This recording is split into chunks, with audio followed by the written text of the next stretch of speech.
I'm your host with the most, Logan23. You're joining me for BloodBound 2, Chapter 7, the second. You and Adrian and Jax are on your way to Paris to meet the psychic who may be able to help recover the memories about the Tomb of the First. As the plane begins its descent, you turn to Adrian. So, how are we going to do this? Will we go straight to your friend? Unfortunately, getting to Seraphim would be a bit tricky, so we'll have to secure a location and have her come to us. What? Why? The vampire situation in Europe is quite different from the one in America. What do you mean? Adrian leans back and sighs, gazing out the window. For as long as there has been vampires in Europe, there have been those who hunted them down. They call themselves the Order of the Dawn. Good, sick among guys. They're a secret society of sorts. Very elite, very fanatical, very ruthless. Yikes, they don't sound pleasant. Unpleasant is an understatement.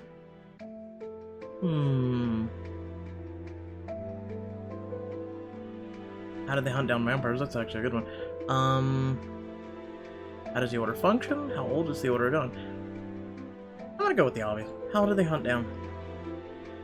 If they're supposed to remain out of the public eye, how can they just murder vampires left and right? They're incredibly tactical. They'll usually scout out a den or an individual before moving in. And let me guess, they know all the tricks. And then some. Stakes, beheading, fire, they know what it takes to keep us down. They move with military precision and are backed up with the latest technology. The Order are some of the most elite and efficient killers in the world, and their sole mission is the eradication of our kind. Oh, I get to ask them all. How does the Order function? Is there a secret society? How exactly does that work? They're secret to the public, but not to those who know the truth about us. I'm not talking about surly men with stakes driving around in an Impala. The Order is well-funded and deeply influential in both finance and politics. So it's funded by wealthy donors. I guess that makes sense. The funding helped them grow from just a small guild to an army of vampire hunters. So how old are they? You said it's been around since vampires came into existence? Yes. The Order is thousands of years old with roots in ancient Greece.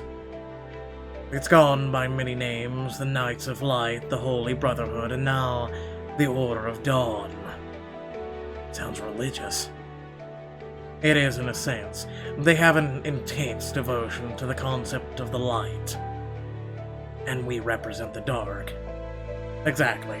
They've spread throughout most of Europe, and though they're mostly concentrated in France and England, how the hell have they managed to keep up this organization for so long?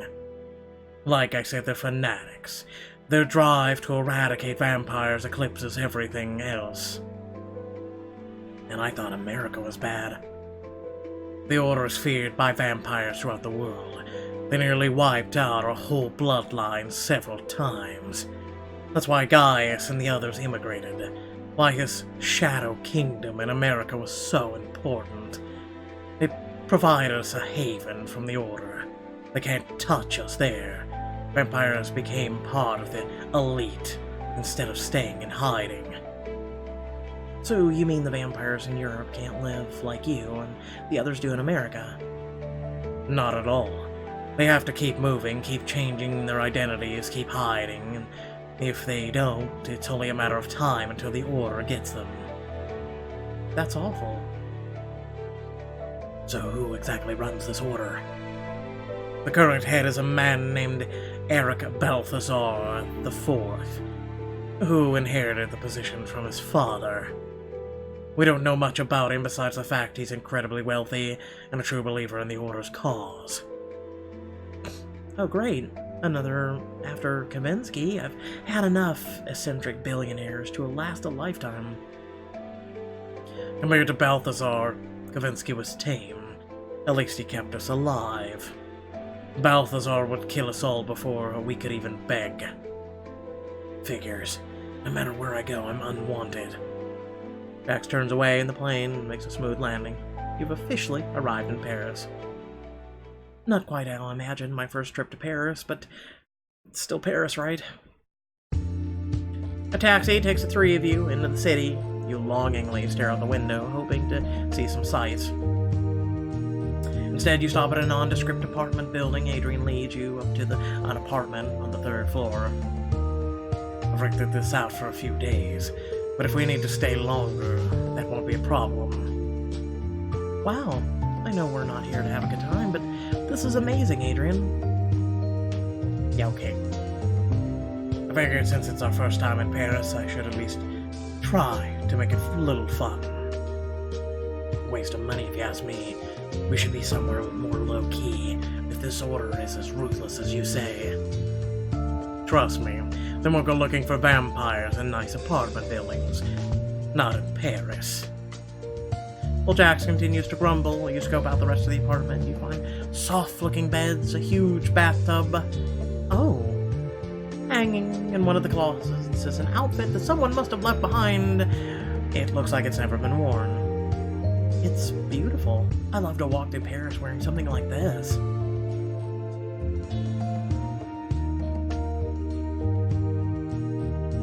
I mean, a bit revealing, don't you think?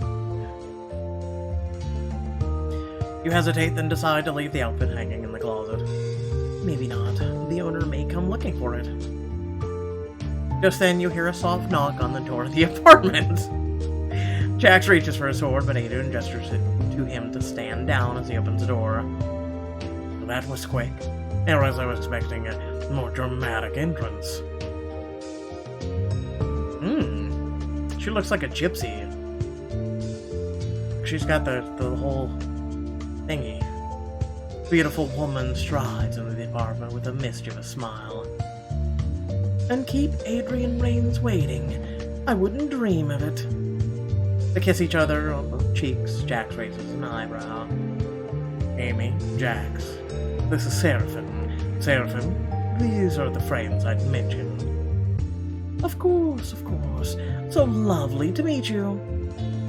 Seraphim's quite possibly the most interesting vampire who's ever lived. She's been a pirate, an adventurer, an assassin, and even briefly a queen. Yes, I've gone by many names and had many adventures, but I want to focus on the new. She bustles up to you and kisses you on both cheeks.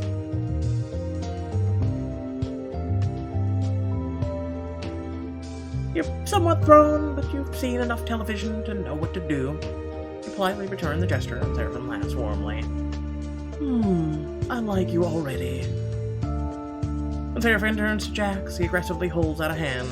Seraphim laughs again and humors him by shaking his hand. It's a pleasure to meet you, Amy and Jax. Any friend of Adrian is a friend of mine. How exactly do you two know each other? Wow. Adrian's gaze drifts away, and he shifts on his feet in discomfort.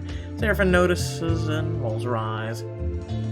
I lived in New Orleans for a few years in the 1800s, and there I met Adrian. At the time, he was an ex-soldier in need of something to do. I offered him some employment and some companionship. She laughs heartily at her own joke, while Adrian blushes behind her. Jax snorts. Oh, so you and Adrian. Oui, for a bit. C'était bref. Tease him. So that's why Camila gave you the look when you called Seraphim a friend. The things we did aren't typically what friends do. Okay, I do not want to hear about it. Oh, come on. I kinda do. But now Adrian and I are just friends, it's true. Which means I get to torment him whenever I want. I like your style. Adrian groans quietly to himself. Let's just focus on the task at hand. We've come to ask you a favor. Your powers are very similar to another vampire by the name of Jameson. I know of him, mostly by reputation. We were hoping that you could use your powers to help us extract the memories we need. This is possible, but it takes time to do what you're talking about. A psychic's ability is like a finely tuned instrument. In order to reach into your mind, I'll need to spend some time alone with you, Amy. Alone? Bonding. Bonding will help our psychic connection be that much stronger. Don't worry, I won't bite. I was hoping. What would you like us to do, Seraphim? You and big, tough, sword boy here go take a walk. Get in trouble, drink, what have you, but leave us ladies alone. Big, tough sword guy? Or boy? We're on it. He signals to Jax, who hesitates. He reaches into his pocket and pulls something out, pressing it into your hand. Just in case.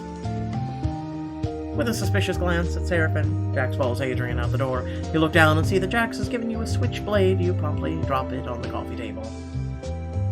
Sorry about him. He has a tenacity to be kind of overly cautious. And he has a reason. Seraphim waves a careless hand as she heads into a small kitchen.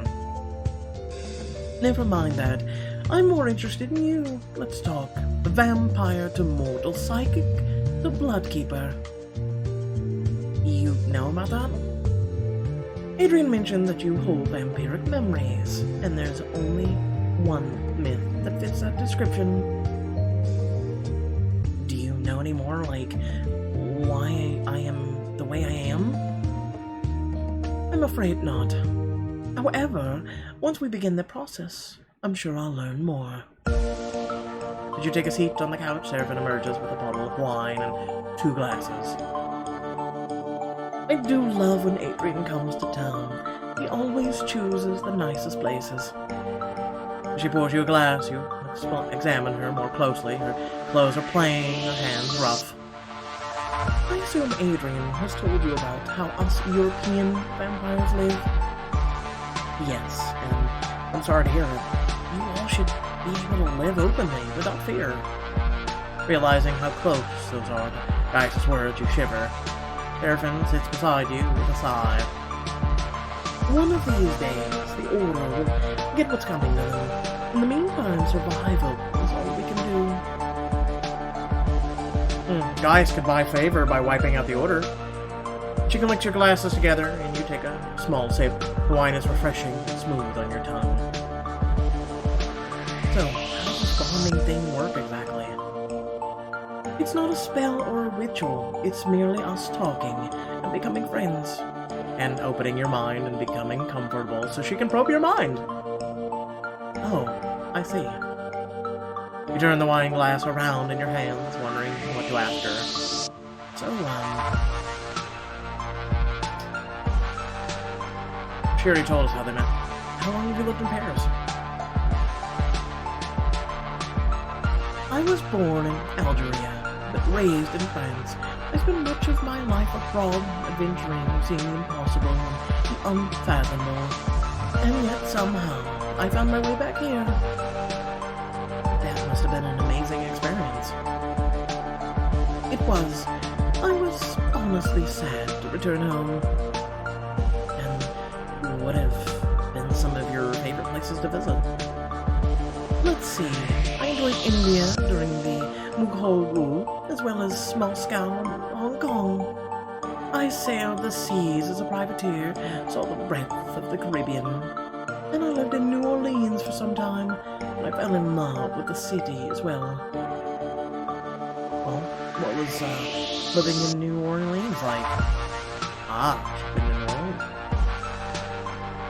It was hot, sticky, but the food was always a treat.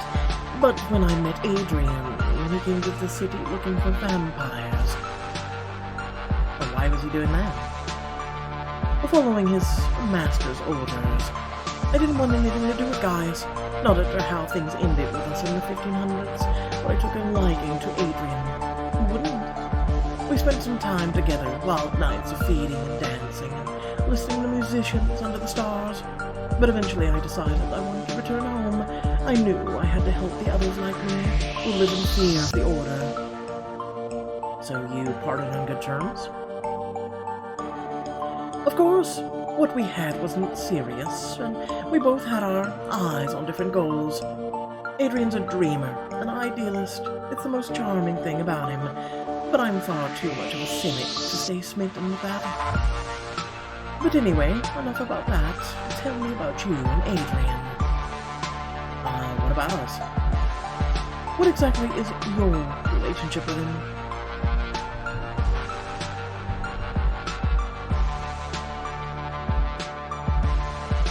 Professional, romantic, personal.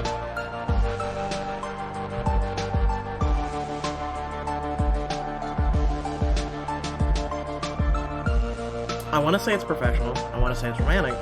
So I'm saying personal, I guess? Question mark? I'd rather keep something private. She seems a little surprised, but nods. I understand. I was merely asking because...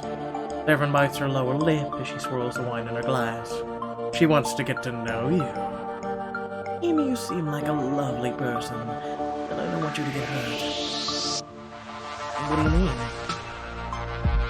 In my 700 years of being a vampire, I've seen a lot of partnerships, like yours and Adrian's. Mortals getting close to vampires. It never ends well. And you think my relationship with Adrian will end up the same way? Sighs and shrugs. It's not about him or you, it's just... This is the world we live in. There's beauty in it, and joy. But all too often, there's only sadness and pain. That's grim. That's why she's a cynic. Who's to say what future will hold? I only wanted to say my piece. I believe my future is what I'll make of it, and I intended to make it a good one. She smiles slightly and clinks her glasses together. An optimist, then.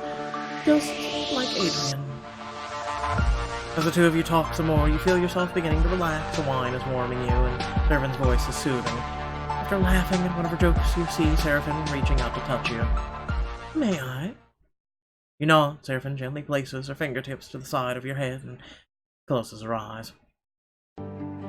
The apartment fades around you, dissolving in a confusion of colors and senses. You drift in darkness, letting your thoughts wander freely. You can faintly feel Seraphine as she searches. And then... a memory floats to the surface of your mind. It's familiar, and you've seen it before. This is... Before you is a cavern containing a tomb and a large bone-white tree. Seraphine's thoughts echo slightly through the landscape. I'm getting closer. The darkness swirls around you, Seraphine's presence keeping you calm. I see something. You see it too, a hooded figure hunched over a strange-looking book. The book looks ancient, the leather pale, patched together as if it's been wrapped in human skin. Old tome. The figure holds a large red gem above it, using its light prism to read. Okay, so it looks like a ruby. Gradually rise out of the memory and taking in a gasp of air as emerging from water. Remarkable. That was cool. The way you were able to navigate my mind so easily, it was awesome. Seraphine seems pleasantly surprised. I'm glad you think so. It helps to have such a keen mind as yours. The apartment door opens and Adrian and Jax coincidentally walk in. I thought we were gonna have girls' night out. This is... typical guy. How dare you? I just wanted the option. I just wanted to see. We can do it with Priya, but not her. And she's quite pretty. How's it going in here? I believe I saw something that, will be of some help to you. You did. All I saw were some images that didn't make sense. A tree and a book. On the contrary, those images showed me a map to the tomb of the first. Hell yeah, where is it? It's not that simple. I couldn't get a clear look at the map in the past, which means we'll have to recover it in the present. Amy's memory showed me a tomb and a gem. To get the map, you'll have to recover both. So we'll need to gather a book and a gem to find the tomb? That sounds exactly like one of Lily's video games. Yes, like Tomb Raider. I wish it were as lighthearted as that. There are quite a few vampire relics tied to the tomb. Finding them will be no easy task. Of course, Mr. Doom and Gloom has to weigh in. Were you born this uptight, Adrian? Adrian blinks in consternation, and while Jack throws his head back and laughs. Oh man, I'm really glad you're part of this team now.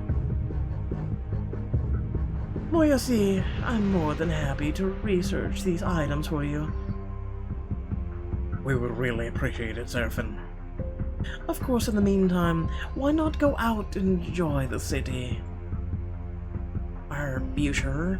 Is it safe? She's now become waifu of BloodBound. I'm just saying. For you, yes. So long as you don't attract attention.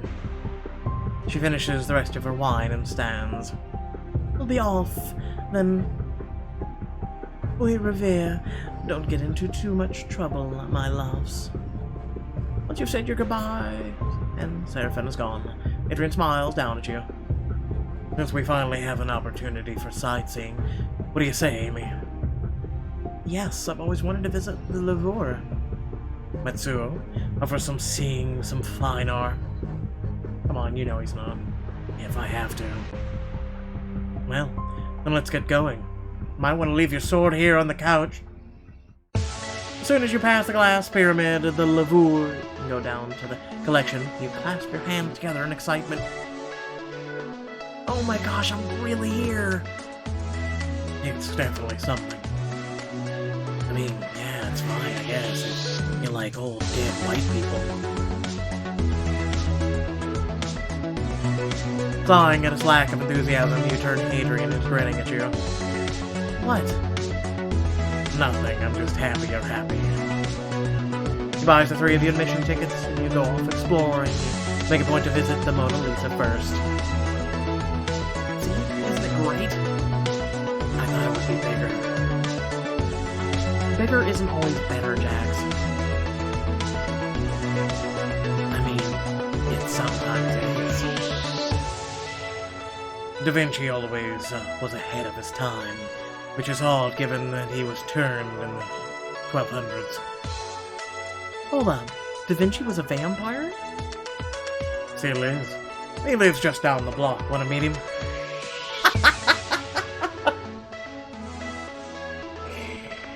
Okay! You and Jack stare at him.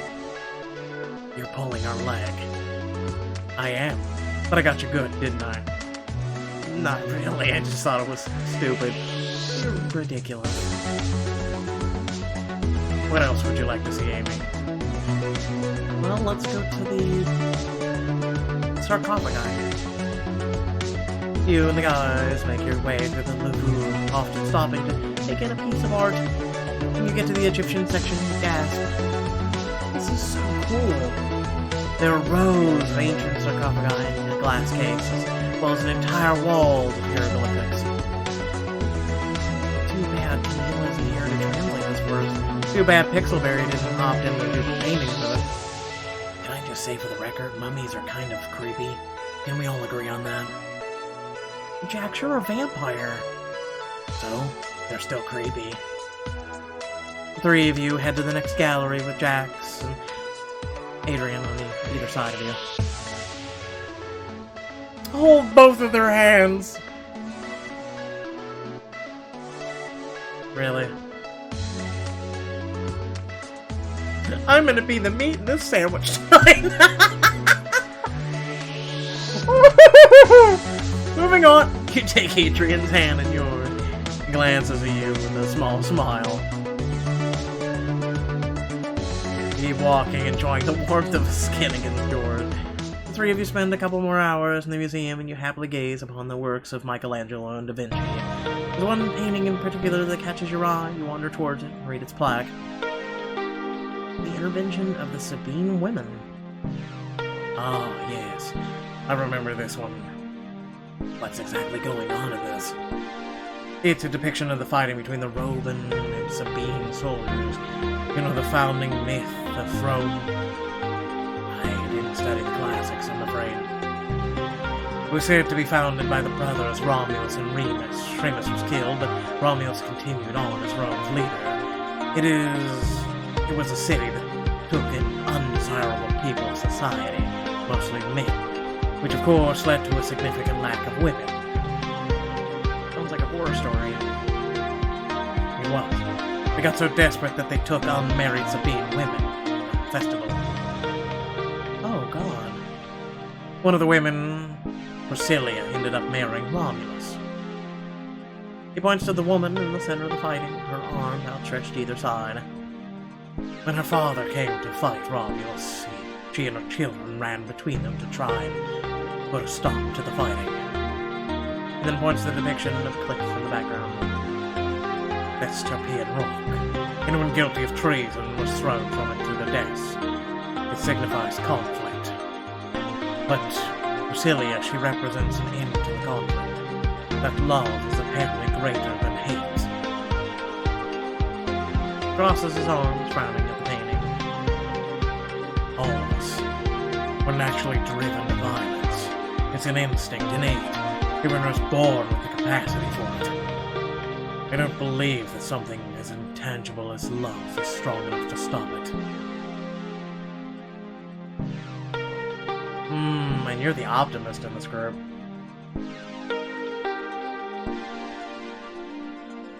I disagree with that. Well, I say you're wrong. How so? Obviously, what this lady's doing is forcing it into the fight. Love is innate in us too, isn't it? I suppose. People might be driven to violence, but they're also driven to love. That's just nature. What do you think, Amy?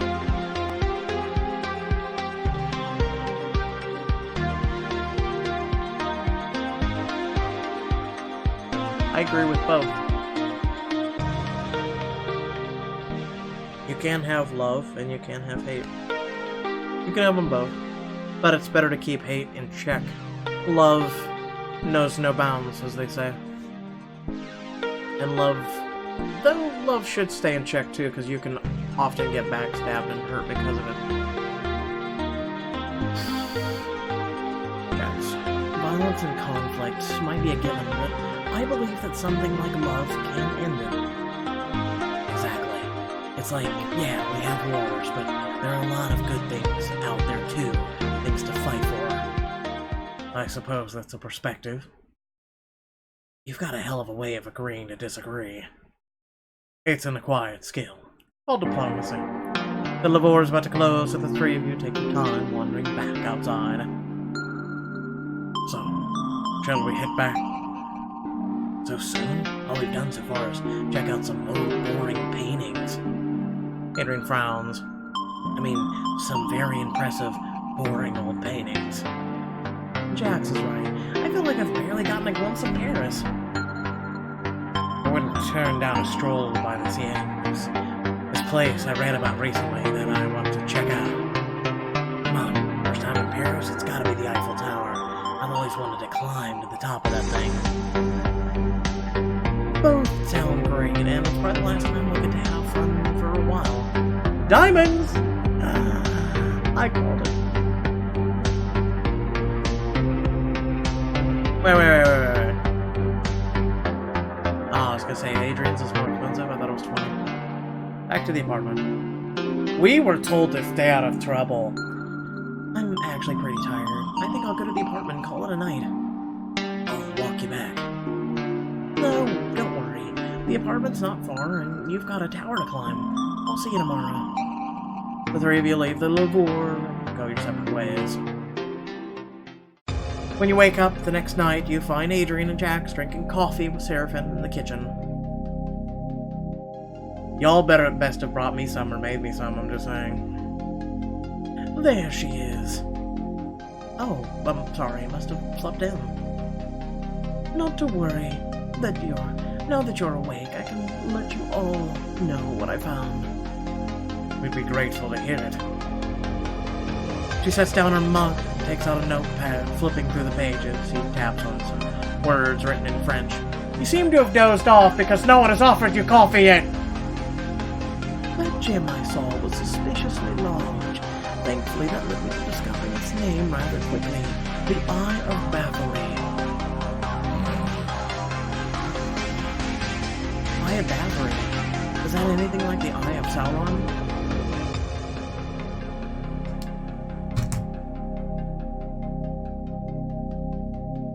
The vampires all stare at you and you shrug apologetically. Lily would have laughed. Once I discovered what the gem was, it was easier to figure out the tone. The Book of Blood. The Eye of Bathory and the Book of Blood, those both sound familiar.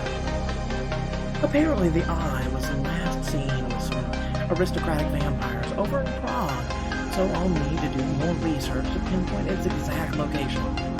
But as far as the book, its last known location was right here in Paris. Makes our job a little easier. Where? Order of Dawn. My guess is that it's somewhere in the vampire crypts below the catacombs, along with its owner, the late Marcus Ambrosery. Perfect. We better go find it before someone else does. Wait, you mean the catacombs like the creepy place with all those bones? The one and only. And under that are vampire crypts? Oui. Merde.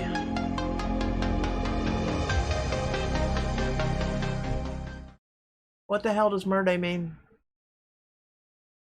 Anyway. With that being said, I hope y'all did enjoy the video. Please remember to like, share, and subscribe. Head down in the description below links to social media, which is Facebook, Twitter, Instagram, and many more, and a link to our Discord as well as our Twitch. You can come see me stream Choices live every Friday. I typically will only do it when there's at least 2 or more chapters, because I don't want to waste people's time coming and just watching like an hour to an hour and a half of content. Speaking of which, I'm sure many people are like, where the f is my platinum? Well, that's one of the reasons why you all should probably tune into our Discord. Long story short, yesterday I went to a doctor's appointment. It could have been better. And then I had to deal with people working in my home for 15 hours, so there was no possible way whatsoever of me recording it. I mean, I didn't even get to stream yesterday because of it. So, with that being said, I will get Platinum up as quickly and as soon as possible. But without further ado, I will get Fridays up first and then Platinum. So I'll catch you all later. Peace out.